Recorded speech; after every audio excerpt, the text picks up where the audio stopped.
Halo semuanya, selamat datang di podcast pertama kami dari BEM Fisioterapi yang berjudul Satu Langkah Lebih Dekat dengan Fisioterapi Universitas Esa Unggul. Jadi di sini saya Alicia sebagai host dengan beberapa narasumber. Di sini ada perwakilan dari angkatan. Yang pertama ada Divine. Halo semuanya, perkenalkan nama saya Divine dari angkatan 2021. Ya, terus ada Ridwan. Halo semuanya, saya Ridwan dari Angkatan 2020. Ini terus ada Kak Dela. Halo teman-teman, aku Dela dari Angkatan 2019. Salam kenal. Oke, yang terakhir ada Kak Eliza. Halo, nama aku Eliza dari Angkatan 2018. Oke. Jadi malam ini kita bakal ngobrol-ngobrol santai aja sama teman-teman dan kakak-kakak yang berkuliah di Fisioterapi Universitas Esa Unggul ini. Jadi langsung kita mulai aja dari pertanyaan yang pertama. Fisioterapi itu apa sih, Divine? Kalau menurut aku, fisioterapi itu adalah salah satu ilmu kesehatan yang mempelajari tentang bidang gerak tubuh makhluk hidup. Itu Cia. Oke. Makasih jawabannya. Nah, terus untuk Ridwan, kalau kuliah fisioterapi itu belajar apa aja sih? Nah, kalau kuliah fisioterapi itu kita belajar mulai dari anatomi, terus kayak misalkan fisiologi pada tubuh manusia, terus masih kayak intervensi juga seperti elektro gitu. Jadi semuanya kita pelajari gitu, pokoknya tentang fungsi dan gerak pada tubuh manusia. Seperti itu. Oke. Nah, untuk Kak Eliza, aku mau nanya. Nanti kalau udah lulus fisioterapi, kita kerjanya tuh ngapain ya, gimana? Kerjanya ngapain ya sesuai dengan pengertian fisioterapi aja ya. Fisioterapi itu kan bentuk pelayanan kesehatan yang ditujukan pada individu dan atau kelompok untuk mengembangkan, memelihara, memulihkan gerak dan fungsi tubuh manusia sepanjang rentang kehidupan dengan menggunakan penanganan secara manual, bisa secara peralatan. Itu ada peralatan fisioterapi, ada peralatan elektrofisioterapi, fisik, sama mekanis gitu. Oke. Nah, untuk Kak Dela, kenapa sih Kak mau pilih fisioterapi? Alasan aku pilih fisioterapi ya, dulu sih aku nggak sengaja ya nemuin fisioterapi dan emang baru pertama juga waktu itu aku dengar fisioterapi dan emang masih asing. Nah, sampai akhirnya aku googling tuh fisioterapi itu apa dan gimana kerjanya. Nah dari situ tuh, dari hasil aku googling itu aku memutuskan buat pilih fisioterapi. Dan puji Tuhan ya sampai sekarang udah nyaman sih di fisioterapi. Oke Kak. Kita ganti ke topik berikutnya. Kan untuk Kak Dela sama Kak Eliza ya udah pernah ngerasain kuliah offline. Itu gimana sih sistem perkuliahan offline dulu? Bisa dijawab sama Kak Dela dulu. Dari aku dulu, oke. Aku ngerasain online dan offline nih. Kalau pas di offline-nya dulu, itu kalau aku bandingin sama yang online, kalau dulu pas offline itu semua perkuliahan kita ngelihatnya dari siakat. Tapi kalau di perkuliahan online sekarang itu dari e-learning. Nah, kalau dulu pas offline kan ngelihatnya dari siakat nih. Mau itu kelasnya, dosennya, di ruang berapa, lantai berapa, mata kuliah apa. Itu dari siakat semua, sampai ke absensi juga. Nah, yang seru nih, perbedaan antara absensi pas online sama pas offline. Itu sih yang aku suka banget. Jadi dulu pas offline itu kita absensinya pakai KTM, kartu tanda mahasiswa. KTM itu kita tapping di meja.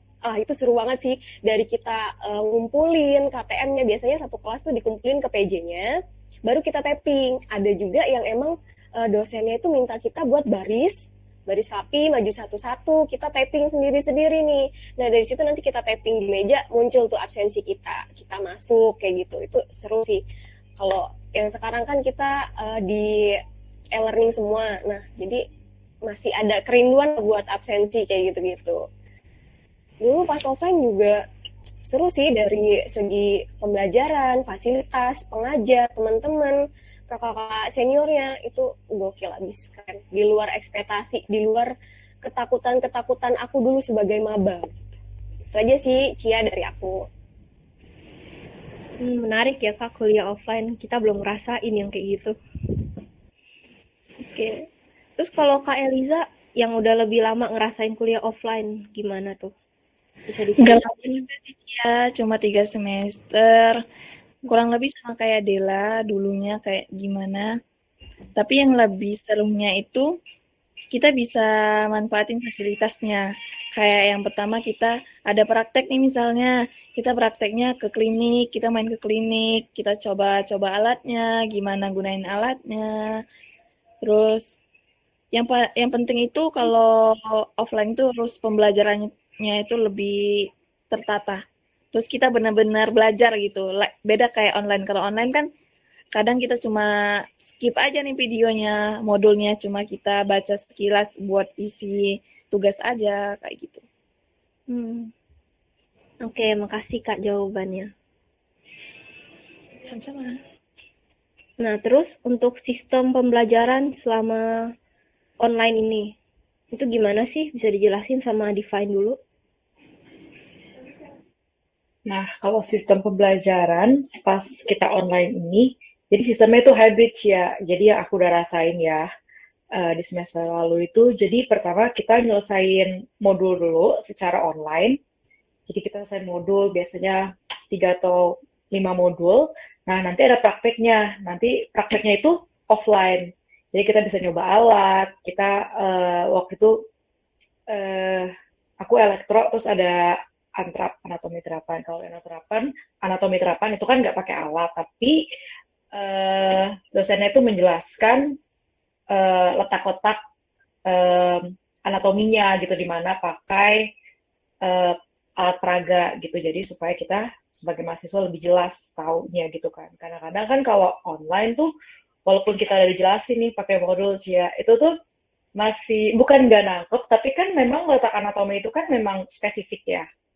Jadi itu waktu kita dijelasin offline pakai alat peraga, bener-bener di situ ada alat peraganya, kita tahu bener-bener di mana letaknya gitu. Jadi nggak ada apa ya uh, kesalahan gitu loh dari peletakan tempatnya gitu.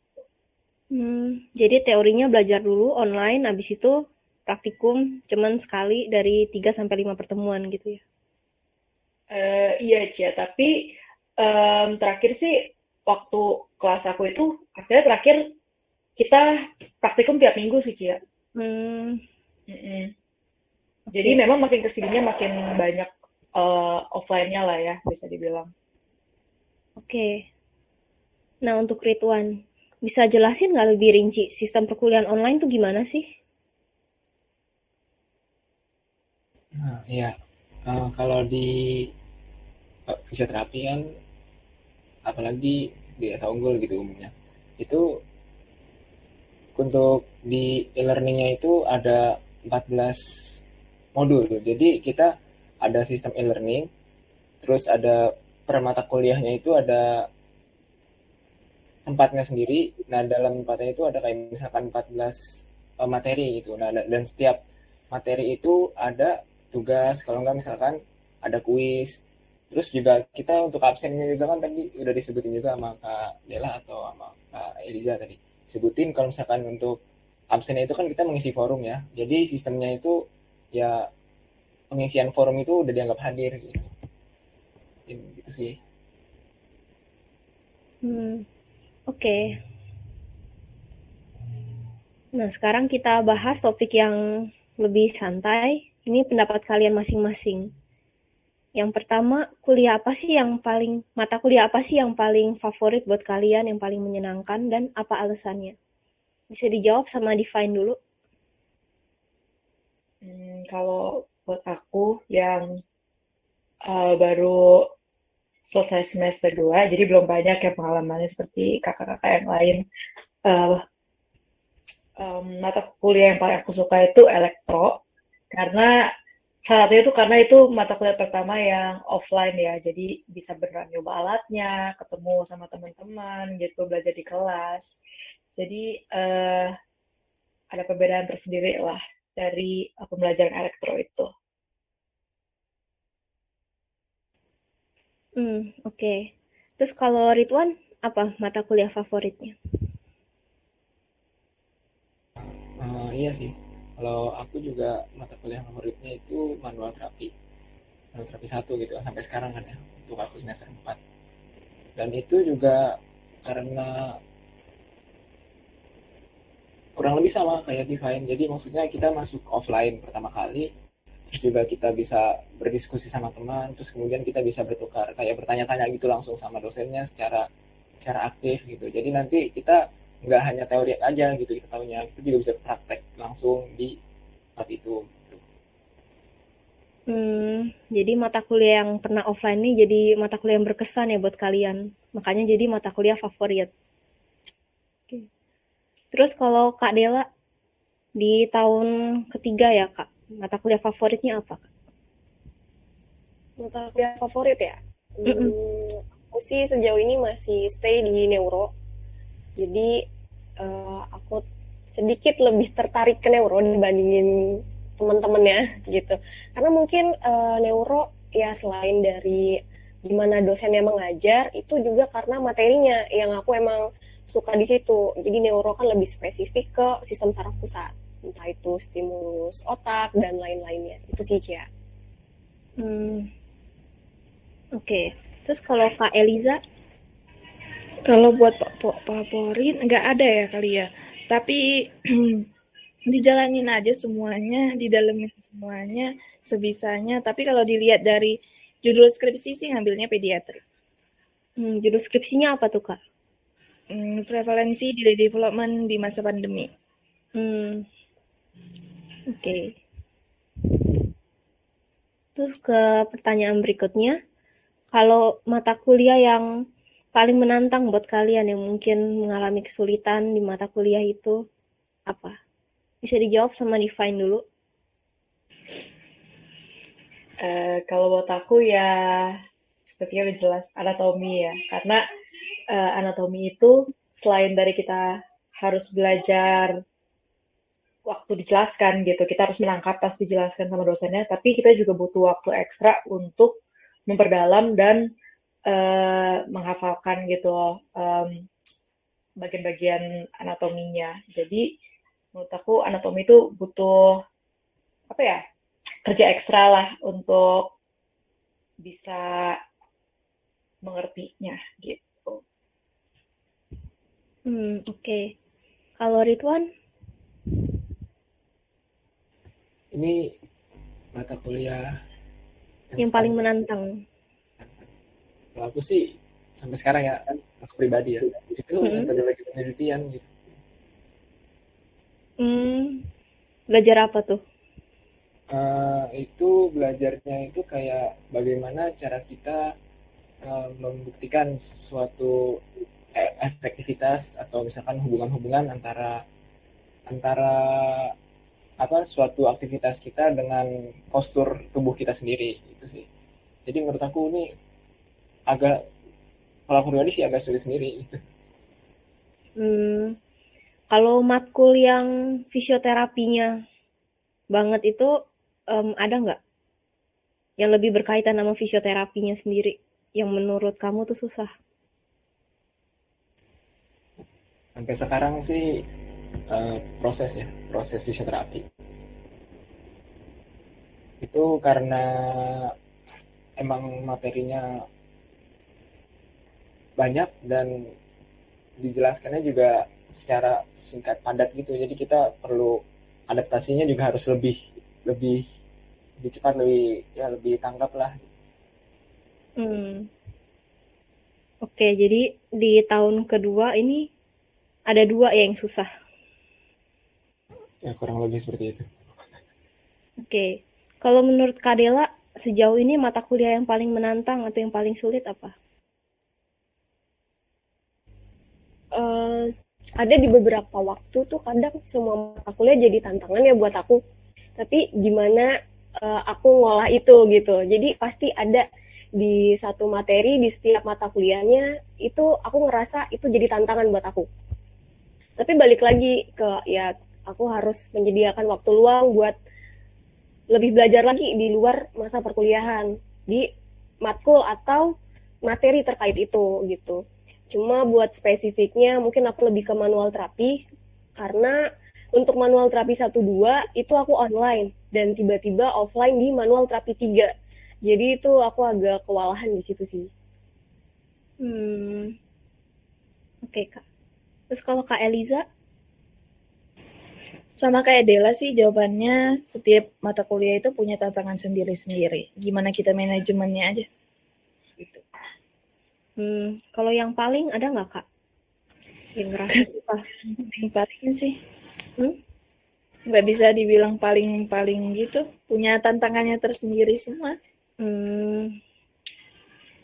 Oke deh, Kak. Terus ke pertanyaan berikutnya, selain mengikuti kegiatan perkuliahan akademik, ada nggak kegiatan lain yang kalian ikutin? Bisa dimulai dari Define. Aku sih nggak ikut kayak UKM gitu-gitu, cuman kalau misalnya dari fakultas gitu ada acara, mungkin aku ikut jadi panitia gitu. Terus aku juga pernah, ini yang bukan dari fakultas ya, aku pernah padus gitu. Jadi itu aja sih Kak, jadi lebih ke volunteer sih, bukan member. Oke, kegiatan event-event gitu aja ya. Iya Kak, bener Kak. Kalau Ridwan,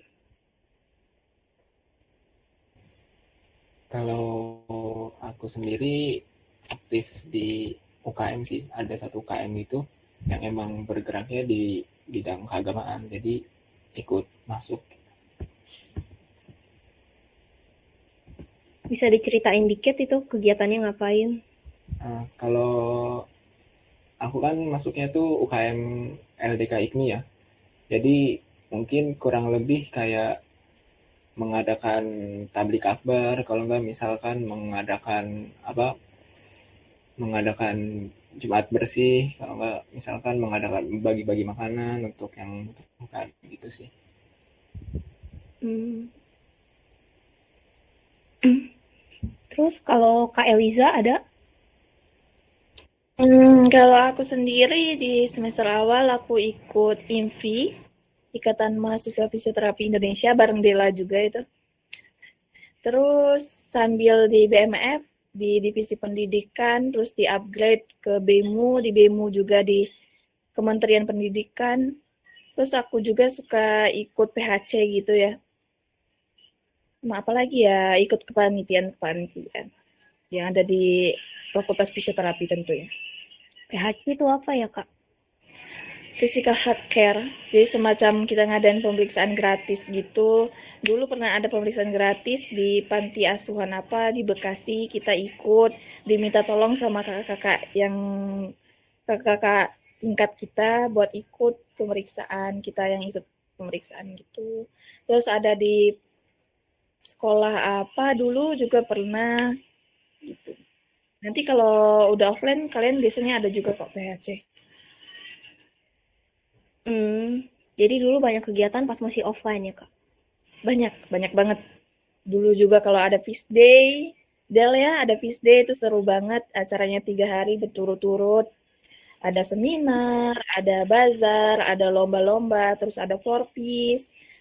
Itu biasanya untuk memperingati Hari Fisioterapi gitu. Seru. Oke, Kak. Terus pertanyaan untuk Kak Dela.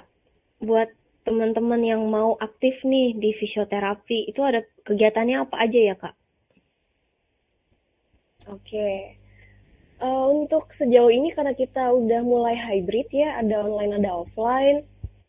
Jadi buat teman-teman yang hobi menyanyi ataupun menari, jadi BEM Fakultas Fisio itu memfasilitasi kegiatan tersebut dalam suatu wadah yang namanya Tatra dan juga Vivo. Tatra itu kepanjangan dari tari tradisional, tapi emang nggak cuma fokusnya di tari tradisional aja. Ada modern dance dan lain-lainnya. Jadi nanti ada tim-tim khusus yang emang difokuskan untuk seperti ekstrakurikuler gitulah. Nah, kemudian untuk Vivo sendiri itu fisioterapi voice. Jadi buat teman-teman yang hobi menyanyi itu bisa bergabung di Vivo. Nanti sama-sama cover lagu atau kita ada event entah di seminar kayak gitu kayak kemarin. Jadi Vivo itu ngisi acara di Sumpah Profesi. Jadi kita dapat undangan buat mengisi waktu luang di Sumpah Profesi. Terus selain itu juga buat teman-teman nih yang hobi olahraga gitu kan. Jadi BEM Fakultas Fisioterapi lagi-lagi memfasilitasi di bidang non-akademik juga, di bidang olahraga. Itu biasanya seminggu sekali itu ada olahraga, entah itu basket, futsal, ataupun badminton. Nah, tadi udah di-spill sama Kak Eliza, ada FISD dan juga Porfis, itu acara besar tahunan Fakultas Fisioterapi yang tadinya online, ya puji Tuhan nih nanti adik-adik angkatan 2022 bahkan yang baru mau masuk udah bisa merasakan gimana FISD dan juga Porfis. Udah aku spill nih dari sekarang, kita mau ada Porfis dan juga FISD secara offline. Jadi doakan persiapannya lancar supaya teman-teman sekalian nih pasti ada kerinduan dong buat kegiatan-kegiatan besar fakultas yang dilaksanakan secara offline gitu. Bahkan teman-teman 20 dan 2021 yang belum merasakan bisa jadi merasakan juga gitu. Itu aja Cia. Oke Kak, banyak ya informasinya. Nah, terus berikutnya yang terakhir nih, kalian ada pesan-pesan nggak untuk adik-adik mungkin yang berminat di jurusan fisioterapi atau calon-calon maba yang akan bergabung dengan fisioterapi Universitas Esa Unggul? Bisa dimulai dari Divine. Kalau menurut aku, fisioterapi itu adalah jurusan yang unik ya. Karena dibilang kedokteran juga bukan, tapi tetap di bidang kesehatan gitu. Dan banyak praktikumnya memang. Pasti setiap jurusan itu punya challenge-nya masing-masing gitu. Tapi di fisioterapi, kalau kamu memang tertarik sama fisioterapi, aku bilang sih ambil aja. Karena pembelajaran di fisioterapi itu kadang tuh kayak aku aja masuk fisioterapi, aku pikir pembelajarannya bakal seperti ini gitu. Tapi apa yang aku rasakan tuh beda gitu loh. Dan apa yang aku pelajarin juga beda. Dan pastinya karena kita mempelajari kesehatan, ilmu kesehatan itu kan sangat bermanfaat ya buat kita. Jadi kalau kalian masuk di jurusan fisioterapi, pembelajaran kalian itu pasti dijamin gak akan sia-sia. Tuh. Oke, makasih. Kalau dari Ridwan ada? Kalau dari aku ya, pesan-pesan untuk mahasiswa atau mahasiswa baru yang kuliah di fisioterapi sih, pertama tuh ubah mindset dulu sih. Jadi kayak misalkan kan kita pernah dengar nih, kayak misalkan mata kuliah anatomi atau misalkan mata kuliah elektro mungkin itu bisa kalau misalkan di mindset kita udah tertanam bahwasanya ini sulit, itu menurut gue sih bakal sulit sih. Tapi kalau misalkan kita emang walaupun itu sulit tapi kita nikmati, terus kita sering bertanya-tanya, terus sering bertukar pikiran gitu dengan teman, menurut gue sih bakal lebih mudah gitu. Jadi jangan malu bertanya sama ubah pola pikirnya aja gitu sih. Dari aku sih itu. Oke, makasih Ridwan. Nah, untuk Kak Dela sama Kak Eliza, ada pesan-pesan nggak untuk adik-adik mahasiswa maba sama untuk adik tingkatnya? Dari Kak Dela dulu. Oke, dari aku dulu boleh. Mungkin aku melengkapi dari Ridwan dan juga Divine yang udah mengatakan pendapatnya terkait pesan-pesannya. Dari aku buat teman-teman sekalian, buat adik-adik mahasiswa baru maupun adik-adik tingkat, tetap semangat kuliahnya, walaupun makin berat, jalanin aja, pasti bisa pelan-pelan, bawa have fun, jangan terlalu dibuat overthinking. Jadi kalau ada yang susah, jangan sungkan buat tanya ke kakak-kakaknya, pasti dibantu kok sama kakak-kakaknya. Terus aku ingat banget pesan dari salah satu dosen, itu sih yang sedikit memotivasi aku. Jadi kalau kalian udah kejebur, coba cari kenyamanan di dalam situ. biar bisa bawa kita tuh buat berenang. Jangan abis kejebur kelelep. Wah, udah abis tuh kita kalau kayak gitu. Jadi cari satu kenyamanan itu yang bisa bawa kita buat ya bertahan. Jadi ingatlah motivasi pertama kita buat kuliah itu apa. Gitu. Lagi dari aku, Cia. Makasih. Makasih Kak. Nah, terus dari Kak Eliza. Udah diwakilin, udah dijawab semua dari Maria, dari Ridwan, dari Divine. Udah mencapai semuanya, tapi satu yang ketinggalan. Kalau udah jadi maba, ikutin apa yang udah diprogramin sama BMF. Di situ ada program yang benar-benar bermanfaat. Ada yang namanya Anatomy Club, Pediatri Club, Neuro Club. Nah, itu kan ada kakak-kakaknya tuh yang bakal membimbing atau sama-sama sharing lah belajar. Nah, itu juga memfasilitasi kalian buat lebih paham, lebih mudah paham. Atau kalau ada tugas, ada yang kesulitan, bisa nanya-nanya di sana.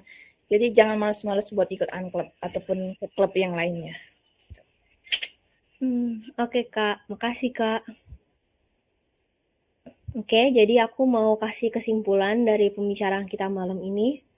Jadi fisioterapi itu merupakan ilmu yang mempelajari tentang lingkup gerak dan fungsi tubuh manusia. Jadi kalau kita kuliah fisioterapi khususnya di Universitas Esa Unggul, kita tuh bakal belajar dari dasar banget. Kita akan belajar anatomi, ada elektrofisika, manual terapi, dan terapi latihan.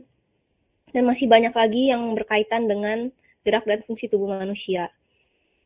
Nanti setelah kita lulus, ya kerja kita adalah nggak jauh-jauh dari lingkup gerak dan fungsi tubuh manusia juga untuk mengembalikan ke fungsi normalnya. Tapi mungkin ada beberapa peminatan ya, bisa lebih khususnya ke sport, atau ke pediatrik, atau ke geriatrik. Nah, terus untuk adik-adik atau teman-teman yang tertarik sama fisioterapi, nggak usah ragu-ragu, karena jurusan ini tuh menyenangkan. Terus juga banyak kakak-kakak yang bakal bantu kita sepanjang perkuliahan. Jadi nggak usah ragu ya untuk cari kakak-kakaknya dan nanya-nanya. Oke, sekian untuk hari ini. Sampai jumpa di podcast kita berikutnya. Sampai jumpa. Bye!